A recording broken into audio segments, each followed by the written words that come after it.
Hello friends, welcome back to my channel. இன்னைக்கு நம்ம சேனல்ல பார்க்க போற ஸ்பெஷல் ரெசிபி தாபா ஸ்டைல் வெண்டைக்காய் கிரேவி. இந்த வெண்டைக்காய் கிரேவி பார்க்கிறதுக்கு முன்னாடி டேஸ்டி ஃபுட் வித் வித்யா சேனலை சப்ஸ்கிரைப் பண்ணாதவங்க சப்ஸ்கிரைப் பண்ணிட்டு அப்படியே பக்கத்துல இருக்க ஆல் ஆப்ஷனை கிளிக் பண்ணிக்கோங்க. வாங்க இந்த கிரேவி எப்படி பண்றதுன்னு பார்க்கலாம். அதுக்கு ஒரு பேன்ல 3 டீஸ்பூன் எண்ணெய் சேர்த்துக்கலாம். எண்ணெய் சூடானதும் 1/4 kg வெண்டைக்காயை நல்லா கழுவி காய வச்சு எடுத்து வச்சிருக்கேன். அது சின்ன சின்னதாக கட் பண்ணி சேர்த்துக்கலாம்.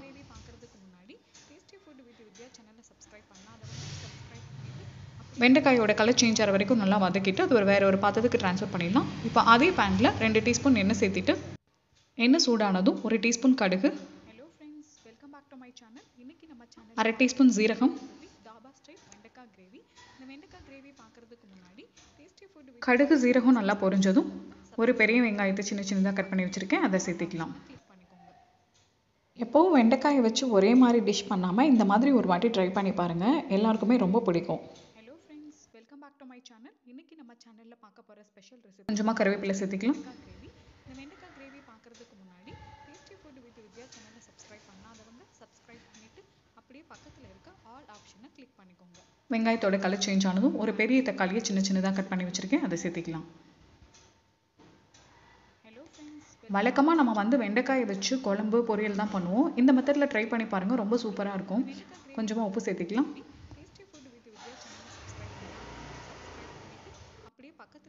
இந்த வெண்டைக்காய் கிரேவியை நீங்கள் ரைஸு சப்பாத்தி தோசை இதுக்கெல்லாம் சைடிஷாக யூஸ் பண்ணிக்கலாம்.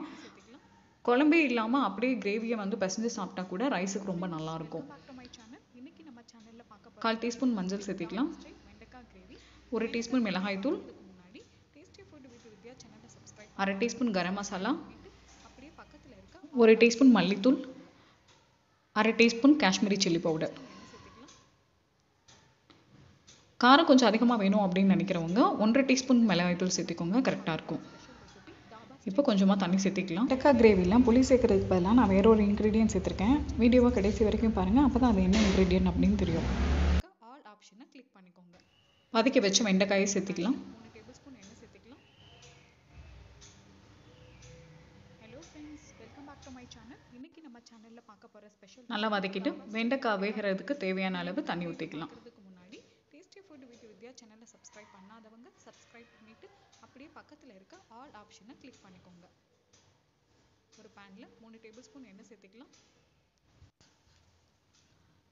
ஹலோ ஃப்ரெண்ட்ஸ் மூடி வச்சுட்டு ஒரு 10லேருந்து 15 நிமிஷம் வெயிட் பண்ணோம் அப்படின்னா வெண்டைக்காய் நல்லா வெந்துடும். வெண்டைக்காய் கிரேவி. இந்த வெண்டைக்காய் கிரேவி பார்க்கறதுக்கு முன்னாடி டேஸ்டி ஃபுட் எப்பவுமே நம்ம புளி சேர்த்து வெண்டைக்காய் கிரேவி பண்ணுவோம். இன்னைக்கு நம்ம புளி சேர்க்க போகிறது இல்லை, அதுக்கு பதிலாக ஃப்ரெஷ் தயிர் சேர்த்துக்க போகிறோம். 1/2 கப் தயிர் சேர்த்துருக்கேன். இந்த மாதிரி தயிர் சேர்த்து ஒரு வாட்டி பண்ணி பாருங்க, ரொம்ப டேஸ்ட்டாக இருக்கும். தயிர் ரொம்ப புளிச்ச தயிராக இல்லாமல் ஃப்ரெஷ்ஷாக இருக்கிற தயிர் சேர்த்துக்கோங்க. தயிர் சேர்த்துனதுக்கப்புறம் ஒரு 10 நிமிஷம் அப்படியே விட்டுடலாம்.